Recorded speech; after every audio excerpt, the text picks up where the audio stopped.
नमस्कार प्रेक्षकांनो, तुम्हा सर्वांचं आपल्या या यूट्यूब चॅनलमध्ये खूप खूप स्वागत आहे. तर सावळ्याची जणू सावली या मराठी सिरियलच्या काल झालेल्या एपिसोडमध्ये आपण असं पाहिलं की गुरुपौर्णिमेनिमित्त सारंगने सावलीला सरप्राईज दिलं होतं. पण त्यामुळे ही गोष्ट जेव्हा तिलोत्तमाला समजते तेव्हा तिला खूप राग आलेला आहे आणि तिच्यामध्ये आणि सारंगमध्ये खूप जोरदार असं भांडण झालेलं आहे. तर हा जो भाग आहे तो उद्याचा भाग आहे. तर यामध्ये आता काय काय घडणार आहे याची सगळी माहिती या व्हिडिओतून मी तुम्हाला देत आहे. तर व्हिडिओ शेवटपर्यंत नक्की बघा. तर मित्रांनो, आपण पाहिलं आत्तापर्यंत की सारंगने सावलीला गुरुपौर्णिमेनिमित्त सरप्राईज दिलेला आहे. तो तिला आपल्या रूममध्ये घेऊन जातो आणि छानपैकी सावली लिहिलेलं डायरी तो तिला गिफ्ट करत असतो आणि तिला सांगत असतो की माझ्या जीवनामध्ये तूच माझी गुरु आहेस. आजपर्यंत तुझ्याकडून मी खूप काही शिकलेलो आहे आणि खरंच आत्तापर्यंत जे काही माझ्यामध्ये चांगला बदल झालेला आहे तो तुझ्यामुळे झालेला आहे. हे वाक्य मात्र बाहेर उभी राहून ऐश्वर्या ऐकत असते आणि ऐश्वर्याने ऐकलेलं असतं की गुरुपौर्णिमेला सारंग जो आहे तो सावलीला गुरु मानत आहे आणि एवढं मोठं सरप्राईज प्लॅन त्याच्यासाठी तिनं केलेलं आहे आणि त्यामुळे तिला तर खूप मोठा राग येत असतो त्याचा. त्यानंतर ती जाते ती म्हणजे तिलोत्तमाच्या रूममध्ये. प्रत्येक वेळी ती जात असते तिलोत्तमाच्या रूममध्ये तिलोत्तमाचे कान भरण्यासाठी. तर यावेळेससुद्धा ती तिलोत्तमाच्या रूममध्ये जाते आणि तिलोत्तमाला सांगत असते की सारंगनी मॉम आत्ता तर हद्दच पार केली आहे. आत्तापर्यंत त्याने प्रत्येक वेळी चुका केल्या पण तुम्ही त्या माफ करत आला. पण आता तर त्याने एवढी मोठी चूक केली आहे की तुम्ही त्याला माफ करू शकत नाही. मॉम, आजपर्यंत सारंगने तुम्हाला गुरुपौर्णिमेला कधीतरी सरप्राईज प्लॅन दिला होता का? तेव्हा तिलोत्तमा बोलते, नाही, असा तर मला कोणताच प्लॅन गुरुपौर्णिमेला त्याने दिला नव्हता.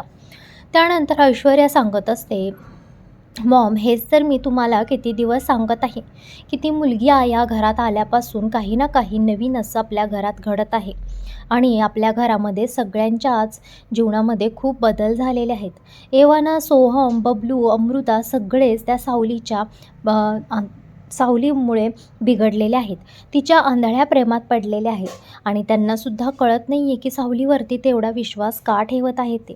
सावलीने तिच्या प्रेमाच्या जाळ्यात त्यांनासुद्धा अडकवलेलं आहे आणि आपण पाहतो की कशी अमृता आहे, सोहम आहे, ती पण सावलीची भाषा बोलायला लागलेली आहेत. सोहम तर अगोदरच सावलीच्या या आंधळ्या प्रेमामध्ये अडकलेला आहे. तिला फक्त या घरावरती तिचं राज्य आणि सगळ्यांवरती तिचा हक्क गाजवायचा आहे. तिला मॉम तुमची जागा घ्यायची आहे आणि म्हणूनच आज सारंगने सावलीला गुरु मानून तिला एवढं मोठं सरप्राईज दिलेलं आहे. सारंग आता सावलीला गुरु मानत आहे. ज्या आईवडिलांनी त्याला शिकवलं, लहानाचं मोठं केलं, ज्या आईपासून त्याने इम्प्रेशन घेऊन एवढा मोठा बिझनेस तो सांभाळत आहे, त्या आईबापासाठी त्याने आजपर्यंत काही केलं नाही. पण त्या सावलीसाठी तो आज गुरुपौर्णिमेचं सरप्राईज घेऊन आलेला आहे. तर मॉम, तुम्हालासुद्धा हे पटतंय का की तुम्ही त्याचे गुरु असताना तो आज सावलीला गुरु मानून तिची पूजा करत आहे? त्यानंतर असे तिलोत्तमाचे बरंच काही ऐश्वर्या कान भरत असते आणि त्यानंतर तिलोत्तमालासुद्धा तिचं म्हणणं पटत असतं. तिच्या डोक्यामध्ये सुद्धा हे गोष्ट जाते की सारंग असा का करायला लागलेला आहे? कारण की सावलीमध्ये असं काय आहे की त्याला तिच्यामध्ये तिचा गुरु दिसत आहे. मला तर सारंगने आत्तापर्यंत कधीसुद्धा गुरु मानलं होतं, पण असं सरप्राईज वगैरे असं काही दिलेलं नाही किंवा एवढं काही माझ्यासाठी केलेलं नाही. त्यानंतर मात्र तिलोत्तमाला खूप राग येत असतो आणि ती तिथून निघून जाते. त्यानंतर रात्री सगळे डायनिंग टेबलवरती जेवायला बसलेले असतात.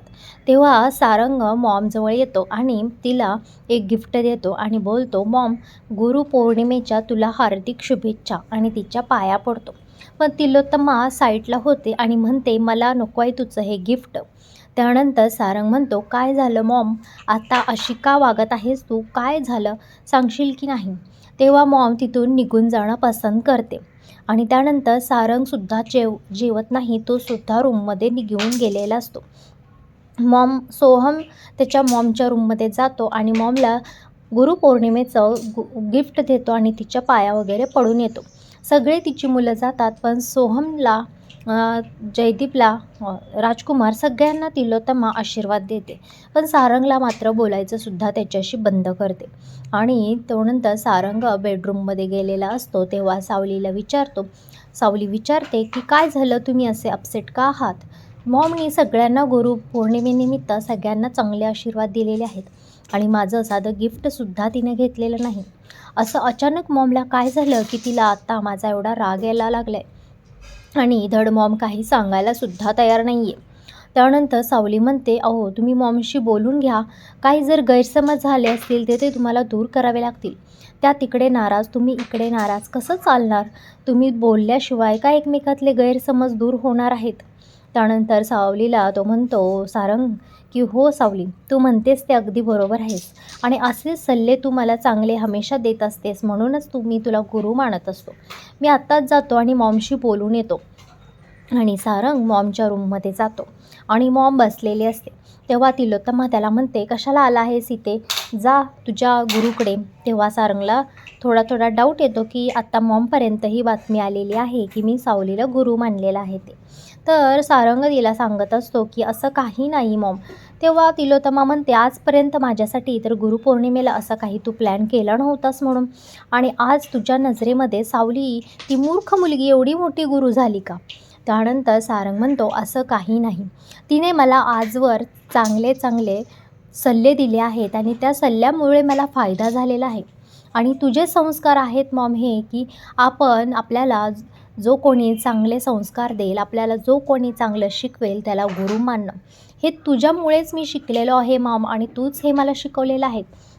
उलट तुला अभिमान वाटायला पाहिजे की आपला मुलगा सद्गुणी सद्विचारी आहे, जो कोणालाही वाईट बोलत नाही किंवा कोणाचंही वाईट चित्तत नाही.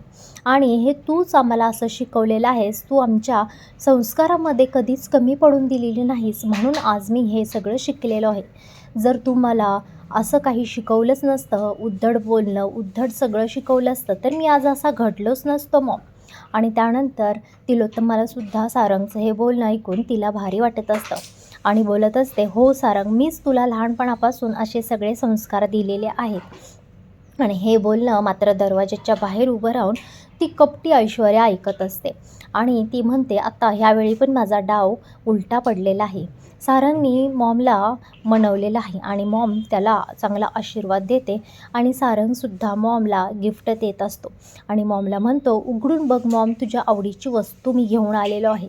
आणि तिथे ती म्हणजे ऐश्वर्या सगळं बाहेरून ऐकून नंतर तिच्या रूममध्ये निघून जात असते. आणि तिथं गेल्यानंतर तिथून मात्र ऐश्वर्या निघून तिच्या रूममध्ये जात असते आणि तिथे गेल्यानंतर ती तिच्या नवऱ्यावरती चिडचिड करायला सुरुवात करत असते.